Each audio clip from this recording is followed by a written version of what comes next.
여러분, 한자 수거 중에 청출어람이라고 하는 그런 한자 수거가 있지요. 흔히 제자가 스승보다 더 낫다라는 것을 비유적으로 표현하는 그런 말입니다. 저는 이 바나바와 바울을 이 관계를 떠올릴 때마다 이 말이 이렇게 생각나곤 합니다. 바울을 지금의 바울로 키운 사람이 사실은 바나바입니다. 바나바가 아니었으면 지금 우리가 성경에서 보는 지금의 이 바울은 상상도 못할 일입니다. 그런데 이 바울은 나중에 바나바를 훨씬 뛰어넘는 그런 하나님의 귀한 복음의 사역자로 서게 되는 것을 볼 수 있습니다. 그래서 이 두 관계를 볼 때 이 청출어람 이런 말이 잘 해당된다라고 여겨집니다. 오늘 이 바나바에 대해서 세 번째 그리고 마지막으로 이제 함께 나누겠습니다. 우리가 바나바를 주목해야 되는 이유가 뭐냐면 바나바는 어떤 영웅과 같이 이렇게 드러나는 리더라기보다는 제자를 기르는 양육자로 또 사람을 세우고 도와주는 일종의 헬퍼라고 할 수 있습니다. 주님께서 우리에게 주신 지상명령 모든 민족으로 제자를 삼아라. 제자 삼는 것이 우리의 궁극적 사명이거든요. 그러니까 이 비전을 품는 저와 여러분에게 있어서 바나바는 참으로 중요한 모델이다 이렇게 말씀드릴 수 있습니다. 사실 서두에서도 말씀드렸듯이 바나바가 없이는 지금의 바울이 존재할 수가 없습니다. 바울이 주님을 만나고 거듭났을 때에 심지어 예수님을 믿는 사람들도 그 바울의 신앙의 진정성을 의심했습니다. 그래서 받아주지를 않는 거예요. 악수도 하지 않습니다. 그랬을 때 바나바가 자기의 이름을 걸고 바울을 변호해 주죠. 바울은 진짜 변화된 사람이다. 이 사람은 정말 그리스도의 제자다. 이렇게 적극적으로 지지해 주고 변호해 주므로 바울은 예루살렘 교회의 이제 일원이 되고 또 자신의 사역을 할 수가 있게 되었습니다. 바나바가 그 결정적인 역할을 한 거죠. 또 바울이 열심히 전도를 하다가 유대인들에게 이제 암살을 당할 그런 위협을 당했을 때 이 교인들이 이러다가는 당신 죽으니 고향에 잠시 가 내려가 있으세요. 이렇게 한 거예요. 그래서 성경에서 바울이 사라집니다. 그래 다시 바울이 등장하게 되거든요. 그 기간이 몇 년이라고요? 10년입니다. 10년. 10년 동안 바울은 어떻게 보면 초야에 묻혀 있다고 할 수 있어요. 그때 피난민들이 세운 이 안디옥 교회가 부흥해서 예루살렘에서 그 목회자 한 사람을 파송했는데 바나바가 파송을 받은 거예요. 그래 바나바로 인해서 교회가 더 크게 부흥을 하게 돼요. 그때 바나바가 그 초야의 낙향에 있는 바울을 찾아가서 데려오는 겁니다. 그때부터 바울이 안디옥 교회에서 성경 교사로, 그 다음에 나중에는 선교사로 정말 신약 성경의 절반을 기록하는 위대한 하나님의 사람으로 서게 된 게 바나바가 그를 이끌어주고 그를 인도해 주었기 때문이다. 이런 관계였다라는 거죠. 자, 이제 그러는 가운데 이 두 사람이 안디옥 교회의 이제 지도자들이 되었어요. 한 번은 하나님 앞에 이 교회에서 예배를 드리고 있는데 그 예배 가운데 정말 성령의 강력한 역사가 일어나게 된 겁니다. 그래서 성령이 그 예배 가운데 뭐라고 말씀하냐면 민족과 열방 가운데 그 이방인들 가운데 복음을 전할 수 있는 사람을 너희들이 세워서 파송을 해라. 이거 엄청난 말씀이잖아요. 그래서 이게 도대체 이게 정말 성령의 음성인지 분별이 필요한 거예요. 그래서 이 사람들이 성경에 보면은 금식을 합니다. 그리스도인들이 금식을 하고 이게 정말로 하나님의 음성인지 금식을 하고 이것이 성령의 음성이라는 것을 알고 이 사람들이 결단하고 두 사람을 세워서 선교사로 파송을 하게 되는데 공교롭게도 그 두 사람이 누구였냐면은 바나바와 바울이었다는 거예요. 그 안디옥 교회를 지금까지 일구고 부흥시키고 제자로서 세워가고 그리고 안디옥 교회의 가장 중요한 두 사람의 리더를 파송시키는 것은 쉬운 일이 아닙니다. 그런데 그렇게 결단하고 이 교회가 선교사로 이제 파송을 하게 된 거예요. 13장 2절 3절 말씀에 주를 섬겨 금식할 때에 성령이 이르시되 내가 불러 시키는 일을 위하여 바나바와 사울을 따로 세우라 하시니 이에 금식하며 기도하고 두 사람에게 안수하여 보내니라. 자, 이 구절에서 바울과 바나바의 관계를 이야기할 때 항상 한 7, 8번 정도 이름이 나옵니다. 이름이 나올 때 바나바와 바울 이렇게 나와요. 바나바와 바울. 그 말은 무슨 말이냐면 바나바와 바울 관계에 있어서도 바나바가 바울의 멘토고 또 리더다라는 것을 잘 보여주는 부분입니다. 근데 실제로 이제 선교 현장에 딱 들어가 보니까 상황이 완전히 다르게 전개가 되는 거예요. 다시 말하면 리더였던 바나바보다는 이 바울이 굉장히 두각을 나타내기 시작을 하는 것입니다. 그 사이프러스에 다스리고 있는 총독인 서기오 바울이라고 하는 사람이 이 두 사람을 초청을 해서 너희들이 도대체 무슨 말을 하는지 내가 한번 들어보겠다. 그랬을 때에 이 바나바와 바울이 총독 앞에 가서 예수의 복음을 전하는 거예요. 그런데 그 총독 옆에 총독을 보좌하는 사람 중에 마술사 한 사람이 있었던 거예요. 근데 그 마술사가 자꾸 영적으로 대적을 하면서 이 총독 서기오가 복음을 믿지 못하도록 계속 방해를 하는 것입니다. 자, 그 방해를 하게 될 때에 이 마술사를 영적으로 확실하게 제압한 사람이 누구였느냐? 바로 바울이었어요. 13장 9절 말씀에 보면 바울이라고 하는 사울이 성령이 충만하여 그를 주목하고 11절 12절을 보시면 이제 바울이 그 마술사에게 선포하는 겁니다. 보라, 이제 주의 손이 내 위에 있으니 네가 맹인이 되어 얼마 동안 해를 보지 못하리라 하니 즉시 안개와 어둠이 그를 덮어 인도할 사람을 두루 구하는지라. 이에 총독이 그렇게 된 것을 보고 믿으며 주의 가르치심을 놀랍게 여기니라. 이 방해하는 마술사를 영적으로 확실하게 이 바울이 제압을 하자 총독이 깜짝 놀란 거예요.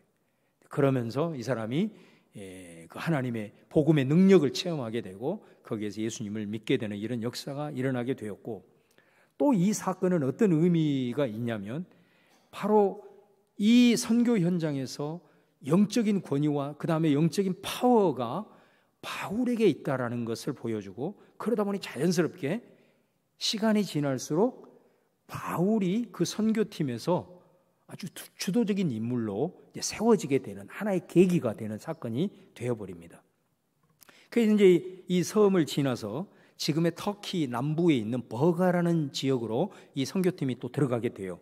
근데 여기에서 이제 문제가 발생을 한 거예요. 어떤 문제가 발생했냐면 바나바와 바울이 두 사람이 간 게 아니고 선교팀이 있었는 거예요. 팀원 중에 마가 요한이라고 하는 청년이 있었어요. 이 마가 요한이라고 하는 청년이 누구냐면은 우리 사도행전에 보면은 오순절날 성령이 임하잖아요. 그때 120명이 모여있는 그 다락방 있죠. 그 다락방을 우리 뭐라고 부르죠? 마가의 다락방이라고 하죠. 그 마가예요, 이 마가가. 오늘 본문 이 13장에 보면 요한이라고 표현했지만 마가 요한이거든요.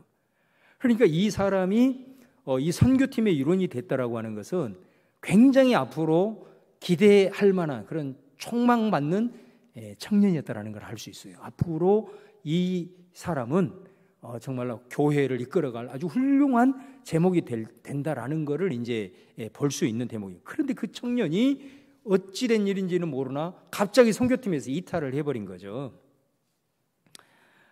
13장 13절을 한번 보세요. 거기 보시면 바울과 및 동행하는 사람들이 바보에서 배 타고 밤빌리아에 있는 버가에 이르니 요한은 그들에게서 떠나 예루살렘으로 돌아가고.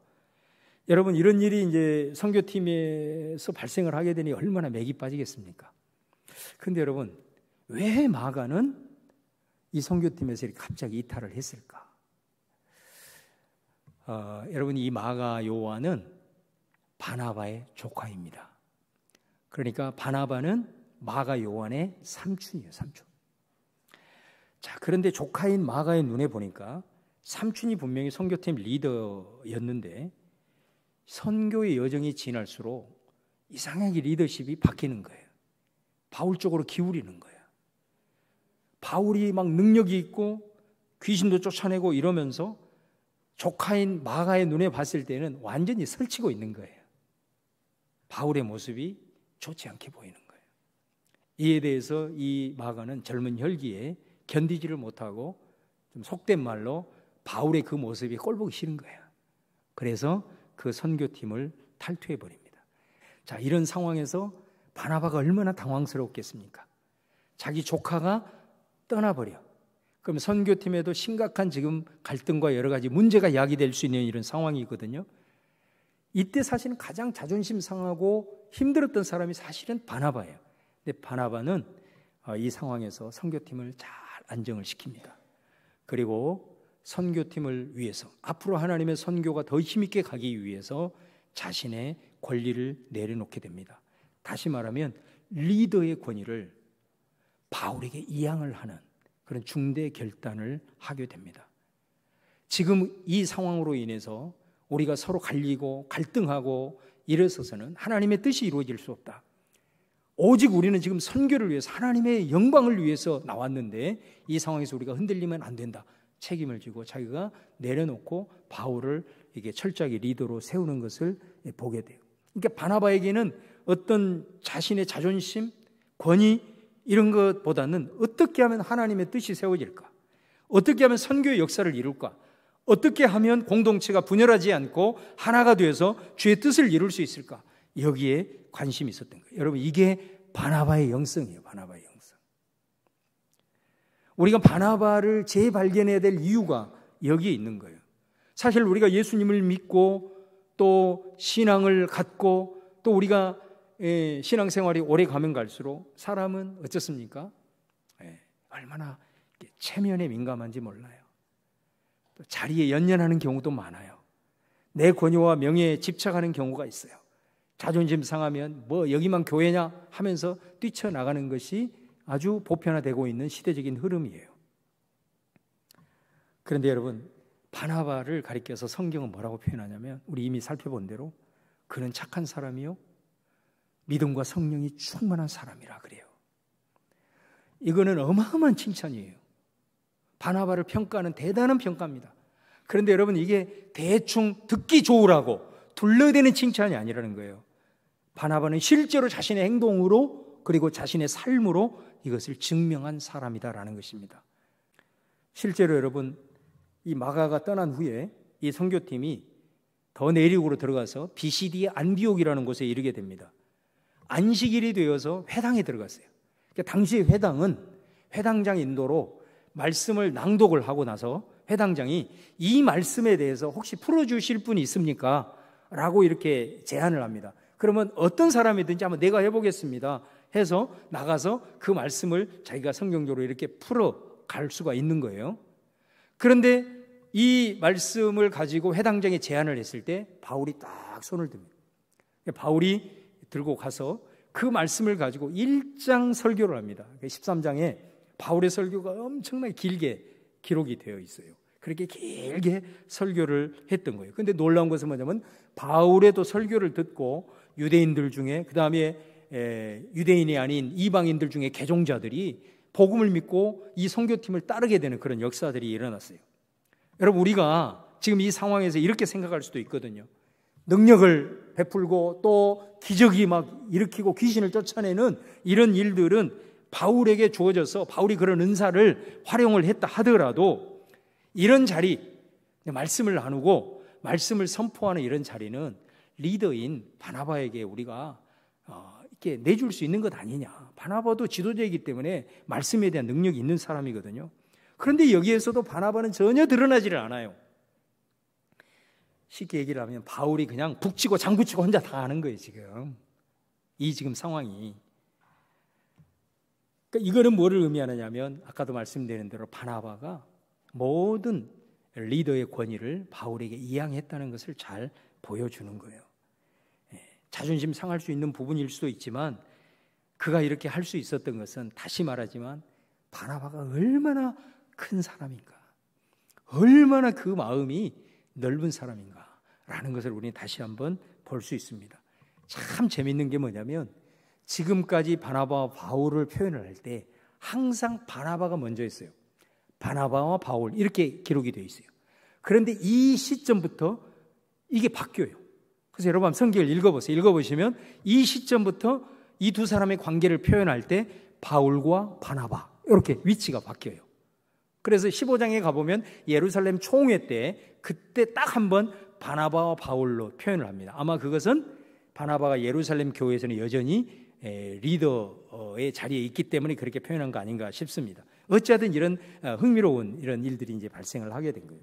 저는 오늘 이 말씀을 이렇게 준비하고 묵상을 하면서 하나의 본문이 떠올렸어요. 그게 뭐냐면 바울이 고린도 교회에 보낸 편지예요. 고린도전서죠. 여러분, 고린도 교회는 바울이 세운 교회예요. 그리고 바울은 순회 전도자이기 때문에 고린도 교회를 떠나서 이렇게 순회하고 있을 때 고린도 교회가 많은 문제들에 노출이 됩니다. 고린도서를 읽어보면 고린도 교회는 굉장히 교만한 교회예요. 서로 대화가 잘 이루어지지 않아.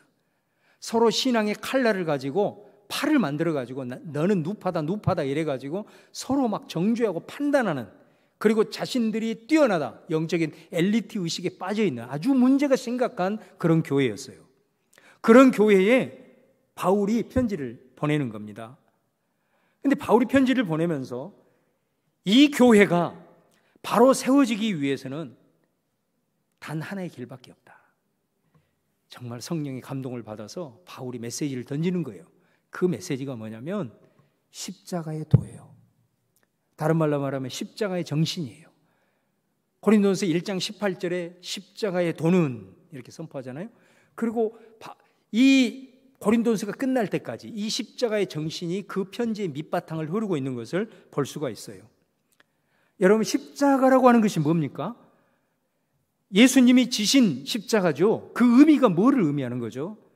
우리 인간을 구원하고 살려내기 위해서 묶여있던, 사탄에게 묶여있고 죄에 묶여있고 죽음에 묶여있던 우리를 건져내기 위해서 예수님이 모든 대가를 다 지불했다. 하나님의 아들의 권세, 메시아라고 하는 권위 다 내려놓고 이 저주의 십자가에서 매어 달림으로써 우리가 구원을 받고 영생을 얻게 된 거거든요. 그게 십자가거든요. 바울이 말하는 거예요. 고린도 교회를 살릴 수 있는 유일한 길은 바로 예수님의 십자가 정신만이 이 고린도 교회를 다시 일으킬 수 있다라고 바울이 얘기를 하는 거예요. 그러니까 여러분, 이 십자가의 정신이라고 하는 것이 추상적인 게 아니거든요. 여러분, 우리가 십자가를 생각할 때 우리 그리스도인들이 뭘 먼저 생각하냐면 하나님의 사랑을 생각해요. 십자가에서 희생하신 예수님의 그 고난으로 말미암아 우리가 은혜를 받아 하나님의 사랑을 입어 우리가 구원을 받았다. 십자가는 하나님의 사랑이야, 하나님의 은혜야, 이거 생각하거든요. 맞죠? 틀림없는 사실이에요. 그게 복음이에요. 그런데 예수님은 너희가 이제 그 은혜로, 그 사랑으로 구원을 받았지, 이제 하나님의 나라가 너희들을 통해서 이루어질 텐데 너희들이 나를 따르기 위해서는 뭐라고 그랬어요? 예수님이 자기를 부인하고, 다시 말하면 네 권리 내려놓고, 그 다음 뭐라고 그랬어요? 자기 십자가를 지고 나를 따르라, 이렇게 말했거든요. 근데 우리 그리스도인들 가운데 뭐 다는 그렇지 않습니다만은 십자가를 생각하면 하나님의 사랑, 은혜는 생각하는데 내가 져야 될 십자가는 생각을 안 하더라는 거예요. 잘 아지를 않아요. 내가 져야 될 십자가가 분명히 있는 게 그게 제자의 삶인데도 그거는 별로 생각하지 않고 있는 우리들의 모습이 있어요. 이건 성경적으로 온전한 게 아니에요. 성경적으로 온전한 십자가는 하나님의 사랑과 은혜인 동시에 내가 하나님 나라 확장을 위해서 복음에 참여한 자로 십자가를 지고 가는 것까지, 이게 십자가의 온전한 의미다라는 겁니다.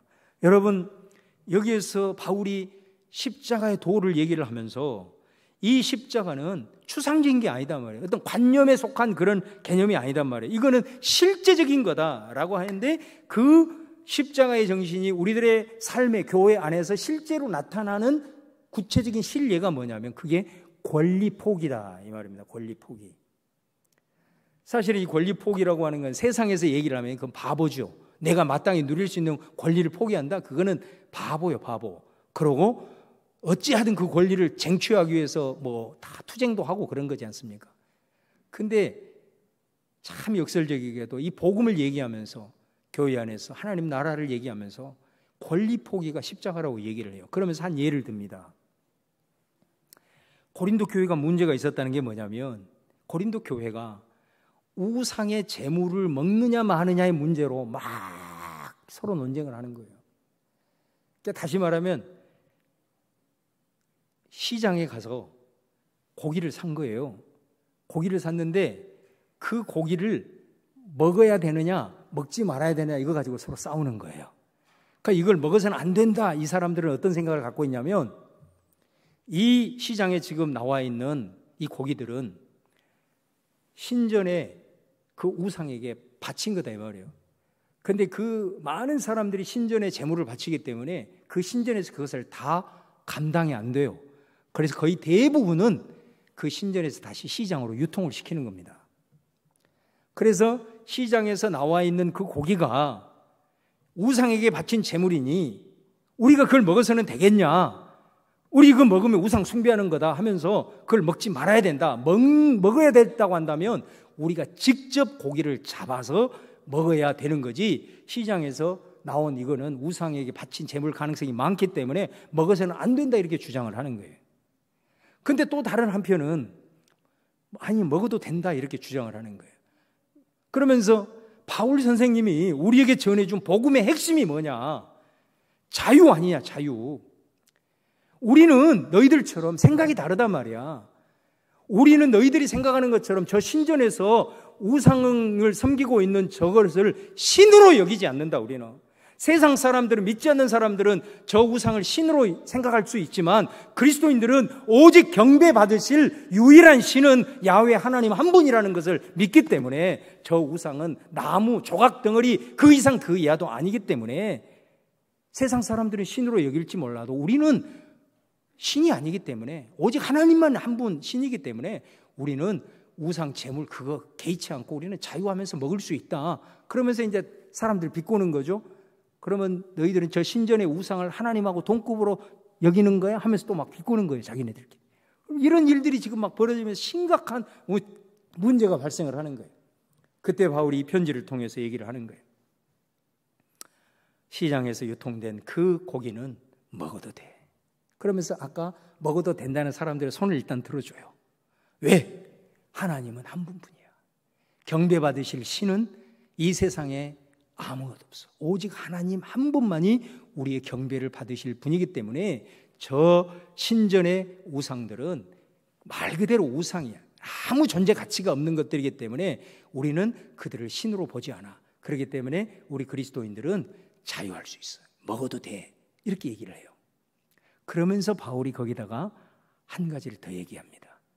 그런데 이 복음의 사실을 깨닫지 못하고 아직 세상의 습관이 있거나 구약의 레위기에 먹지 못하게 한 부정한 음식에 대한 생각이 아직도 있거나 그래서 아직 믿음이 잘 자라지 못한 이 사람들이 있을 터인데 그 사람들이 우리가 음식을, 고기를 아무 거리낌 없이 먹는 모습을 보고 그것을 수용하지 못하고 아직 받아주지 못해가지고 혹시 시험에 들 수 있는 사람이 있다라고 한다면 나는 내 스스로 신앙의 양심으로는 먹어도 아무 문제가 없지만은 그 사람을 위해서 내가 먹을 수 있는 권리를 포기하겠다. 그 얘기를 하는 거예요, 바울이. 그러면서 바울이 그 8장에서 그 얘기를 하고 9장에 넘어가서 뭐라고 얘기를 하냐면 나는 사도로서 누릴 수 있는 권리가 많아. 예수님이 마태복음 10장 제자 파송하면서 누가복음 10장에 그 70인 제자 파송하면서 뭐라고 그랬어요? 너희들이 복음 열심히 증거해. 그럼 복음을 열심히 증거하면 너희들에게 마땅히 너를 공개할 사람들이 있을 거야. 그 대접을 마땅히 받아도 돼. 그리고 살해 받아도 돼. 예수님이 그렇게 말씀하셨거든요. 그 권리가 나는 있어. 그런데 바울이 나는 복음을 전하면서도 살해비를 받지 않겠다 이렇게 얘기해요. 그 권리를 나는 포기하겠다 얘기해요. 왜 바울이 그 얘기를 하죠? 바울이 여러분 복음을 전할 때 전혀 이 복음에 대해서 알지 못하는 이방 사람들은 아이고 좋은 소리 하는구먼 이렇게 생각을 하는 거예요. 그런데 좋은 소리는 바울만 얘기한 게 아니에요. 당시에 그 유명한 스토아 철학자들, 이 철학자들도 얼마나 좋은 말씀들이 많아요. 이 말씀들을 가지고 사람들한테 돌아다니면서 설파를 하는 거예요.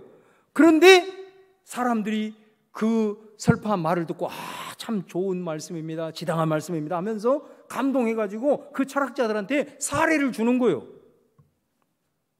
바울이 그 모습을 보고 복음은 저 세상의 학문과 다른데 내가 만약에 여기서 사례를 받게 되면 세상 사람들이 생각했을 때 이 복음과 저 세상의 철학과 똑같이 생각할 수 있지 않겠냐. 복음은 근본적으로 다른 건데, 생명을 살리는 건데, 영혼 구원을 하는 건데, 내가 만약에 살해를 받으면 저 사람들이 복음과 세상의 학문과 똑같이 생각할까? 나는 그것 때문에 살해비를 받지 않는다, 내 권리를 포기한다, 이렇게 얘기를 해요. 얼마나 기가 막힌 말씀이에요, 여러분. 그러면서 바울이 고린도전서 9장 18절에 이렇게 말합니다. 그런즉 내 상이 무엇이냐? 내가 복음을 전할 때 값없이 전하고 복음으로 말미암아 내게 있는 권리를 다 쓰지 아니하는 이것이로다. 바울이 이렇게 얘기하잖아요. 십자가의 정신으로 행하는 것만. 그래서 이 바울이 이 얘기를 하고 있는 거예요. 이 복음의 정신이에요, 이게. 그런데 저는 얘가 왜 이 말씀이 생각이 났냐면, 바울이 지금 이 교회 현장에서 분열이 되고 갈등이 되고 있는 이 상황에서 오직 그리스도의 하나됨을 지키기 위해서 지금 전하고 있는 이 고린도전서의 십자가의 정신, 권리 포기의 정신을 어디에서 배웠냐 이거예요. 저는 확신해요. 바나바에서 배운 거예요. 이론적으로는, 말로는 바울도 모르는 게 없어요. 다 알아요. 말로 가르치는 것입니까, 여러분? 아니잖아요. 바나바에게서 배운 거예요. 1차 선교 여행 때 바나바의 조카가 꼴 보기 싫어가지고 바울이 보기 싫어서 뛰쳐나가고 가는 곳곳마다 바울이 역사를 이루어내는 이 모습을 보면서 정말로 사람들 속에다 갈렸을 거예요. 그랬을 때 바나바가 나서서 오직 선교를 위하여, 하나님의 뜻을 위하여 자기의 권리 내려놓고 그 리더를 바울에게 이양하는 이 바나바의 모습,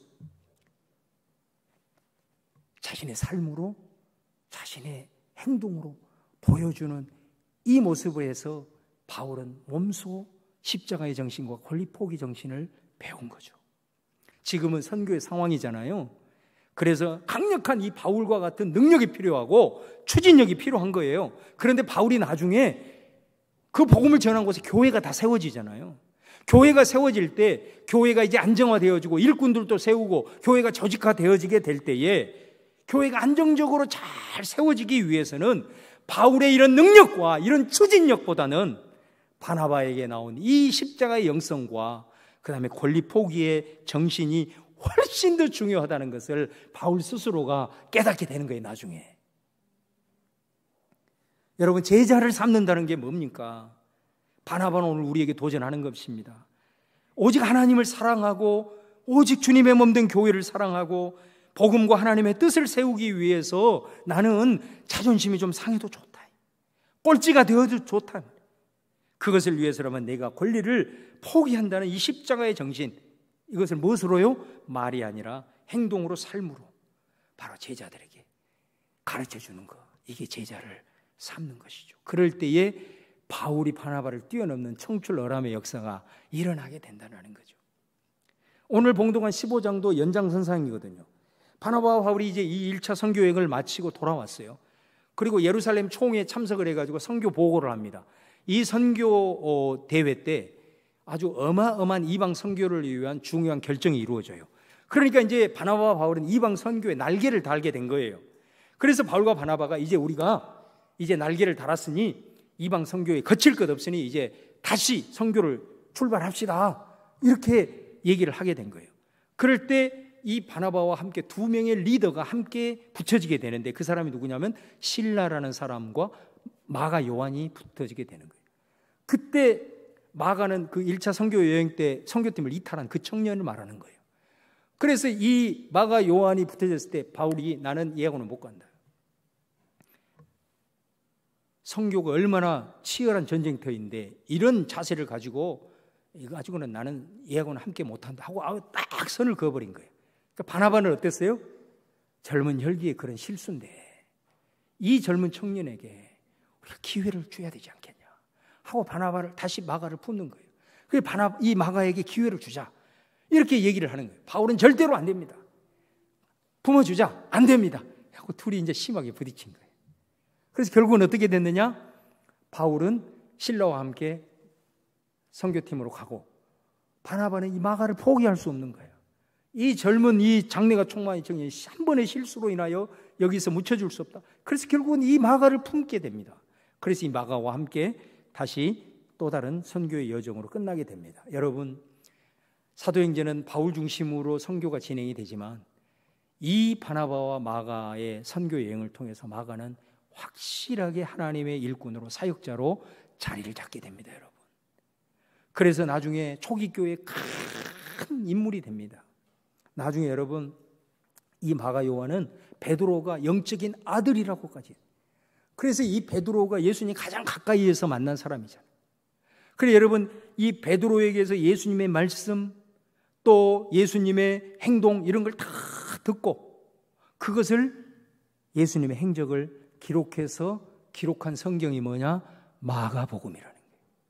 여러분, 한 사람이 실수했지만 그 연약함을 보는 것이 아니라 그 속에 잠재력을 보고 다시 한번 기회를 주었을 때 한 사람의 위대한 영적인 지도자가 세워지게 되는 거예요. 제자를 삼는 것은 바로 이런 것을 의미하는 것입니다. 비록 좀 실수하고 모나고 혈기가 있어도 참고 인내하면서 그 사람이 하나님 앞에 쓰임받을 가능성을 보면서 한 번 더 격려해주고 사랑으로 참아주고 품어주는 것. 여러분, 이것이 바나바의 영성이고 이게 제자 삼는 것이다. 할렐루야.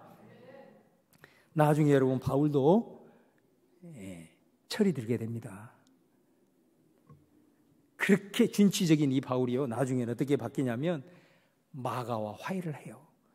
바울이 말년에 내가 내 사랑하는 아들 마가를 보고 싶다고 그렇게 표현을 하고 있어요. 화해가 이루어졌다라는 거거든요. 그거는 뭐를 의미하느냐면 바울도 이제 말년이 되어서 정말로 바나바와 같은 넓은 마음, 일 중심으로 막 사역에 집중했던 것을 떠나서 이제는 사람을 기르는 것이 진짜구나, 그 마음을 이제 바울도 품게 되었다는 거거든요.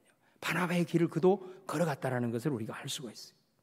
여러분, 지금 우리 성민교회가, 그리고 저와 여러분 오늘 말씀을 듣는 한 사람 한 사람이, 저는 항상 그런 생각을 해요. 말씀을 준비할 때마다 마지막 결론을 내리면서 내가 주님 앞에 섰을 때에 주님이 나를 바라보고 뭐라고 말씀하실까 항상 생각을 합니다. 여러분, 우리가 주님 앞에 섰을 때 주님이 이거 물어보지 않겠어요? 야, 내가 너희를 떠나면서 승천하면서 너희에게 마지막 지상 명령으로 준 거 있잖아. 온 민족으로 제자를 삼으라. 너에게 있어서 제자는 누구니? 여러분, 우리가 마지막 날 천군 천사의 나팔 소리와 함께 주님이 재림하셨을 때에 우리 천국 잔치에 다 들어가게 될 때에 거기에서 우리가 면류관을 다 받잖아요. 그 면류관이 뭐라고 생각하세요? 바울이 얘기하잖아요. 내 상이 무엇이냐? 저는 그곳의 면류관은 이것이라고 생각해요. 바울이 얘기한 것처럼 어떤 사람이 내게 다가왔어요. 당신은 나의 스승이십니다.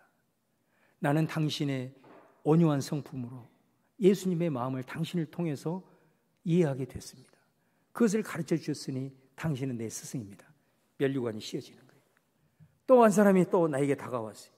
다가와서 나는 당신이 교회를 사랑하기 위해서 억울하고 때로는 자존심 상한 일이 있었지만 자신의 권리를 포기하는 것을 당신의 모습을 통해서 멀리서 지켜보면서 제자가 뭔가를 배우게 되었습니다. 당신은 나의 스승입니다. 면류관이 또 하나 씌워지겠죠. 또 어떤 사람이 왔어요. 당신은 다른 사람들을 품되 기준에서 벗어났다고 험담하고 그 사람에 대해서 정죄하는 것이 아니라 끝까지 품어주는 것을 보았습니다. 면류관이 씌워지는 거죠. 당신은 내 연약함에도 불구하고 내 가능성을 보고 계속해서 품어주고 밀어주고 이끌어 주었으니 당신은 내 제자입니다. 스승입니다. 면류관이 씌워주겠죠. 여러분, 이것이 우리가 천국에 가서 받을 면류관이요, 상이에요. 바울이 얘기했던 것처럼 내 상이 뭐냐? 십자가의 정신으로 행하는. 바로 이, 여러분에게 간절히 호소합니다. 여러분의 남은 인생이 얼마가 되는지 몰라도 여러분의 1차적으로는 자녀들, 신앙적으로 반드시 사람을 길러내셔야 됩니다. 그리고 우리 교회 안에 있는 새가족들, 믿음이 연약한 지체들, 먼저 그들을 품고 기도부터 시작해서 반드시 사람을 길러내셔야 됩니다. 그러므로 저와 여러분들이 정말로 오늘 이 바나바를 우리가 기억하면서 정말 많은 상급이 천국에서 저와 여러분을 기다릴 수 있기를 간절히 바라는 것이에요. 주님이 제자 삼으라는 이 비전을 품고 바나바처럼 한 영혼을 품고 그 사람을 위해서 우리가 같이 기도해주고 품어주고 이끌어주고 제자로 길러내는, 그래서 저와 여러분을 통해서 앞으로 우리 교회 안에 이 청출어람의 역사가 힘있게 일어나는 우리 생명교회가 될 수 있기를 주님의 이름으로 축원합니다.